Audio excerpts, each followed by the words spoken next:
नमस्कार, न्यूजरूम बुलेटिनमध्ये आपल्या सगळ्यांचं स्वागत। मी ज्ञानदा कदम। संध्याकाळचे 6 वाजलेले आहेत आणि बातमी आहे अगदी गल्लीपासून दिल्लीपर्यंत सुरू असलेल्या राड्याची।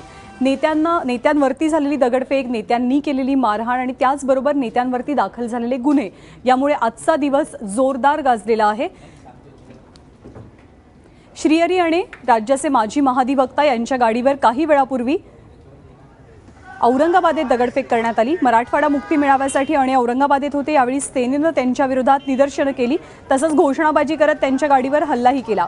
तर दुसरीकडे शिवसेनेचे उस्मानाबादचे खासदार रवी गायकवाड यांनी एअर इंडियाच्या अधिकाऱ्याला मारहाण केली आहे। विमानामध्ये बिझनेस क्लास उपलब्ध नसताना त्याची तिकीटं कशी विकता यावरनं वाद झाला होता।